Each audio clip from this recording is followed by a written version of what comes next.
치매는 커밍아웃.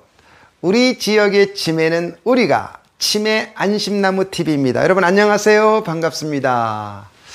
오늘은 보시는 것처럼 노인 놀이터라는 주제를 잡았습니다. 여러분 노인 놀이터 들어보셨습니까?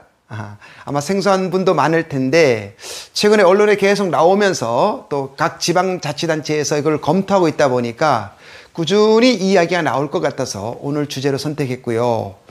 우리나라에 이제 먼저 시행된 노인 놀이터가 몇 군데 있는데 제가 그것을 세 곳을 다녀왔습니다. 그래서 이야기 끝나고 나면 제가 땡땡시에, 즉 가장 크게 되어 있는 땡땡시에 다녀왔는데 거기에 있는 것을 좀 설명을 해드릴 테니까 여러분 끝까지 보시면 아마 도움이 되지 않을까 생각이 되어집니다. 자, 그럼 먼저 노인 놀이터. 자, 이 노인 놀이터가 우리나라에 이야기가 이렇게 나온 거는 몇 번 있었습니다. 즉 경기도에 있는 땡땡시에서 어르신들의 어떤 인터넷 격차의 해소를 위해서 이 놀이터, 한자로 보세요. 놀이터 이렇게 만들었었고요.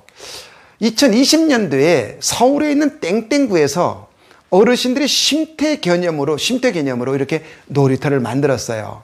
그런데 제가 오늘 여러분하고 이야기하고 싶은 놀이터는 바로 이 놀이터가 되겠죠. 자, 그래서 여러분 보시는 것처럼 우리나라의 어린이들 놀이터가 뭐 크고 작은 거 다 합해서 약 7만 개가 있습니다.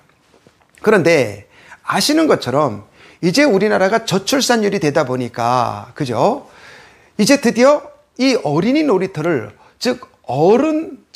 어르신 놀이터로 변화되는 이야기가 계속 꾸준히 이야기가 진행되고 있다는 거죠.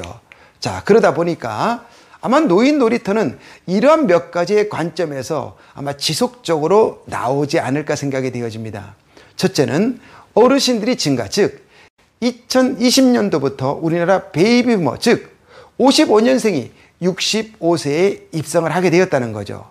그러므로 말미암아서 이 노인 놀이터는 꾸준히 이야기될 것이라는 거. 자, 또 하나는 여러분 지금까지 이 어르신들을 갖다가 복지관이나 경로당 안에 모셨던 것을 결국 밖으로 모실 수밖에 없다. 이유는 즉 사람이 자연과 더불어서 운동을 하게 되면은요, 또 스트레스 지수가 감소가 되고 우울증이 감소된다는 이야기가 이 많은 논문들이 나와 있잖아요.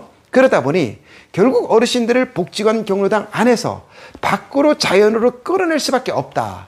그 하나가 바로 노인 놀이터의 대안으로 꾸준히 나오게 될 것이라는 거. 자, 또 하나는 지금 몇몇 지방자치단체에서 어르신 놀이터가 나오게 되었는데 거기에 대한 보완점들을 보완하게 된다면 아마 노인 놀이터는 꾸준히 우리 주변에서 이야기될 것이라는 겁니다. 자, 그러면 지구상에 최초로 노인 놀이터를 만든 나라는 어느 나라일까요? 저도 좀 약간 의외였는데 중국이었습니다. 1995년도에 중국에서는 어르신들의 체력 단련을 위해서 아예 법으로 묶어버렸습니다. 그래서 중국에서 나오게 되었고요. 우리나라는 살펴봤더니 2010년도에 올림픽 공원에 나오게 되었습니다. 그런데 뭐 홍보도 부족하고요. 또 사용하는 숫자가 그렇게 많지 않다 보니까 이렇게 묻혀있지 않았나 생각이 되어집니다. 자, 그래서 이것이 올림픽 공원에 있는 놀이터고요. 그 이후에 이제 2000년이 되면서 세계 각국에서 이 어르신 놀이터가 등장하게 되었습니다. 영국, 핀란드, 일본, 독일, 캐나다, 스페인 등에서 확산되어 가고 있는데요. 여러분 바르셀로나에는 약 300개의 어르신 놀이터가 있고요. 핀란드 같은 경우가 2003년도부터 나오게 되었는데 여러분 1유로로 10유로 효과가 이 핀란드에서 나오게 되었습니다. 왜냐하면은 핀란드가 이제 고령화가 되면서 이 어르신들이 우울증이 심해지니까 또 정신적으로 이렇게 약해지니까 이 어르신들을 밖으로 끌어내는 정책으로 이 어르신 놀이터를 선택하게 되었다는 거죠. 그래서 1유로, 예를 들어 1유로로 어르신 놀이터로 활용을 했더니 어르신의 건강검진, 건강증진이 10유로의 효과가 나타나더라라는 거죠. 그래서 지금 우리나라에서도 몇몇 지자체에서 이 어르신 놀이터를 도입하는데 핀란드에 있는 운동기구가 들어온 걸 제가 보게 되었습니다. 자, 그 다음에 일본에서도 2004년도부터 간호예방공원이라는 명목으로 어르신 놀이터가 속속 생기고 있다는 이야기가 있습니다. 자, 그러면 이 어르신 놀이터에 대한 선행 연구를 제가 몇 군데 찾아봤더니 제법 몇 군데 나와 있더라고요. 혹시 여러분들도 이 어르신 놀이터에 대해서 선행 연구가 필요하신 분들은 이 자료를 활용하시면 도움이 되지 않을까 싶습니다. 자, 그러면 앞으로 이 노인 놀이터는 어떻게 진행되어 갈까라는 겁니다.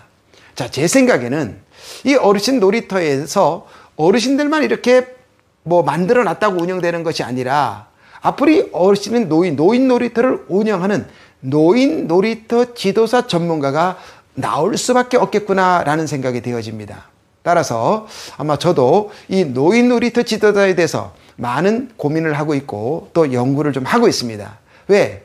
필요할 수밖에 없겠다는 거죠. 그래서 그 어르신 놀이터에서 도구만 활용한 것이 아니라 여러 레크레이션이라든가 또 여러 가지 뭐 활용법을 해서 어르신들이 뭐 1시간이고 90분이고 2시간이고 이렇게 운영하는 프로그램이 진행되겠다는 거. 자, 또 하나는 그 핀란드에서 온 놀이터가 10개 약 5천만 원, 15개 약 7천만 원이라는 비용이 들더라고요. 아마 그래서 이 한국형 어르신 노인 놀이터 기구가 나와야 되지 않겠느냐라는 거. 자, 또 하나는 여기에 대한 꾸준한 프로그램이, 즉 치매 예방 프로그램이라든가 다양한 운동 프로그램, 시니어 프로그램이 연계되어서 간다면 아마 이 노인 놀이터는 앞으로 치매 예방이나 어르신 건강관리에 한 몫을 톡톡히 담당할 것으로 저는 짐작하게 됩니다. 자, 그래서 제가 우리나라에 먼저 나와 있는 어르신 놀이터, 즉 노인 놀이터 3곳을 갔다 왔는데요. 그곳에 한 곳에 제가 쭉 다녀온 이야기가 있으니까 지금부터 그곳을 함께 가보도록 하겠습니다.